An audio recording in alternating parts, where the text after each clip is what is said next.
Yo guys, welcome back to the Uncle Sharma channel. Yes, it's a bit of a frustrating time for Inter fans.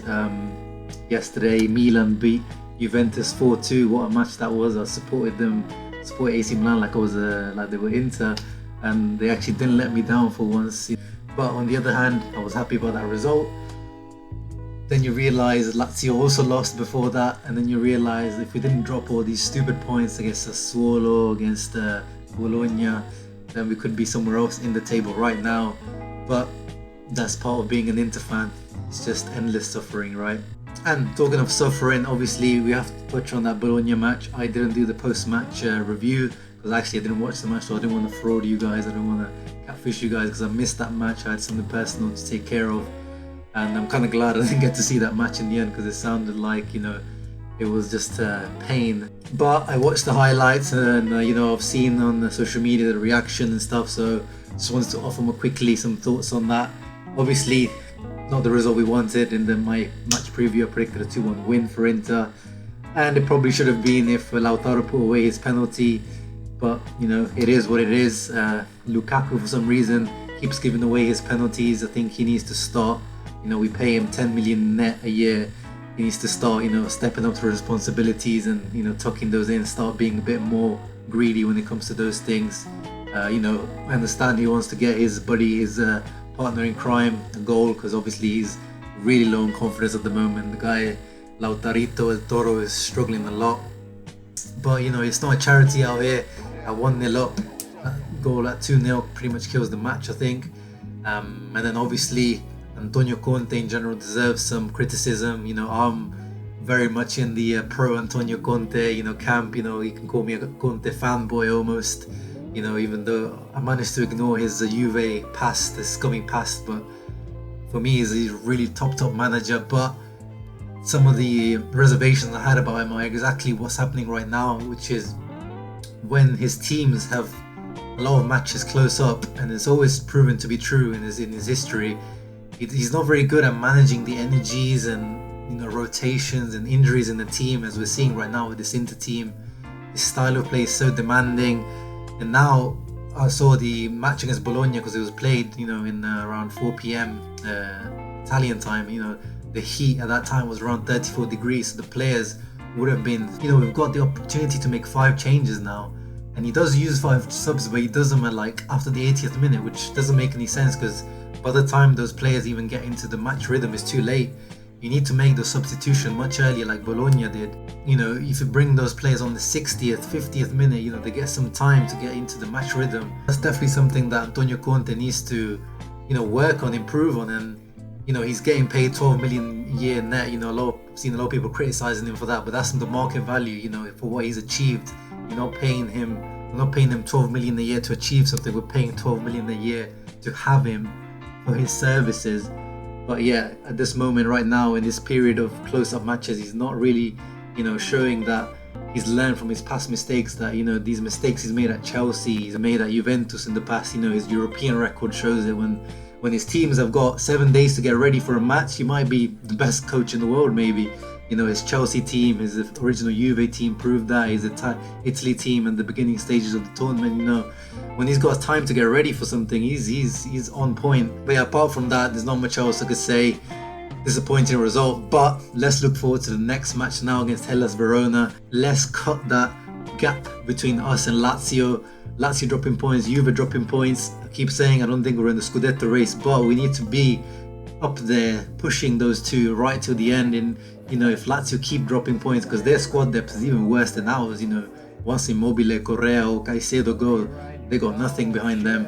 So we've got opportunity to maybe get second, but if we're playing like this, we're not going to do it. So looking ahead to Hellas Verona, in previous years I would have said this is one of the easiest matches in the Serie A, but this season they've been one of the revelations of the Serie A.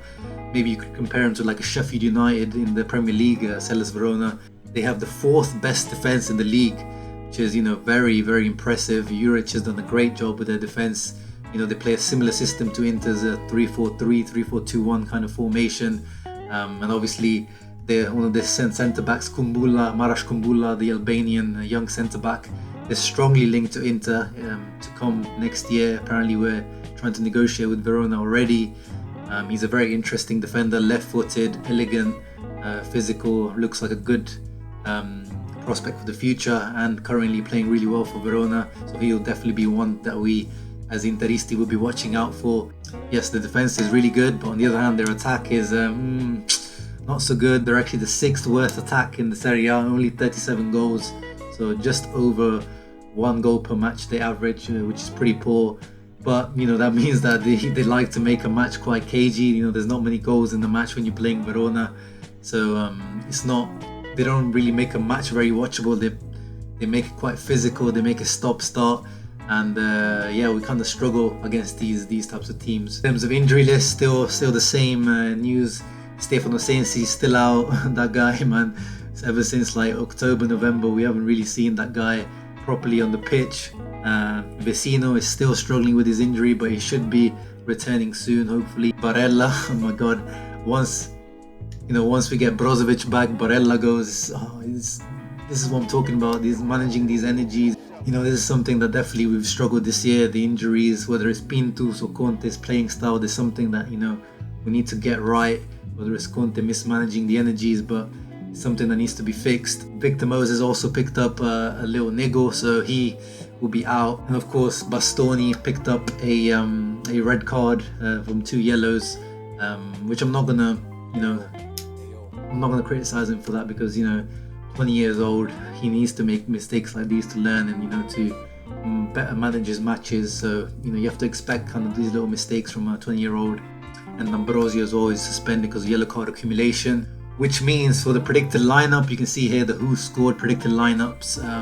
They're not the most accurate, but we'll use them for the purpose of this. Got Godin starting right centre back, obviously, because I said Ambrosio's out, Bastoni's out, so I think it makes sense to put Godin right centre back, De Vrij in the middle, and then Skriniar is returning from suspension. At least we've got that positive. Not the best position for him, left centre back. We've seen it throughout the season, but he just that's the only place that he can play right now, because he's definitely better there than Godin would be. In midfield, Gagliardini, he's gonna start. Barella's not there.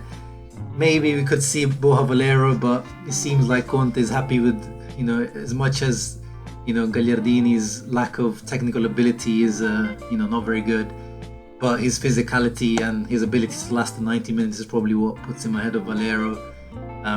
With Brozovic next to him, obviously, at least he's back, the midfield metronome. The wings, as I said, Moses is out, so Candreva is pretty much a given starter. On the left, Ashley Young played quite well the last couple of matches. I didn't see him against Bologna, but it seemed like he played pretty well. But Biraghi might come in, for the rotation to give Young a rest, and then he comes back the next match. Eriksen should probably retain that position at CAM. And then up front, Lukaku, will start. And then next to him, who scored are giving Lautaro to start. And I know I keep saying this in the match previews that, Sanchez might be starting. But I think this time round, Conte must realize that, Lautaro is struggling so much with his confidence. I think maybe a little bit of a rest or, starting from the bench will help him out. And Sanchez is looking really hungry in the last few matches. Even against Bologna, I saw that he had a couple of chances they probably should have put away. I think he deserves to be starting as well. Verona, the guys to watch out mainly, Lazovic, their left wing back. He's a speed demon who causes havoc. He's got a few assists this season as well, so definitely one to watch out for. Apart from that, going forward, really, there's no real standout player there, but they managed to nick a goal here and there. They don't really have an outstanding goal scorer. They seem to score goals in bunches as a team. They've got 1 or 2 goals. A lot of them. Amrabat is a great midfielder who Fiorentina have snapped up for next year. Again, the key in this match will be trying to break them down. The key in this match will be Christian Eriksen trying to thread those balls through. The key will be, our wing backs. The teams will be lining up with pretty much a similar formation, so it will be a lot of 1v1 situations created. So we need players to take a little bit more of a risk to try to beat players 1v1 and create opportunities. I know I predicted this last match, but I see Inter winning this one. Both teams are coming off from a loss. Antonio Conte kept the team behind for an hour after the Bologna match. I'm sure the full Sir Alex Ferguson hairdryer treatment was given, hopefully. And I hope the players, will be putting in action whatever Conte said, because he did not sound happy in the post-match interviews, quite rightly, and we need some sort of response, and I think these guys will give it. You know, Verona, as I said, not much threat going forward. I think we'll be able to beat them 2-1.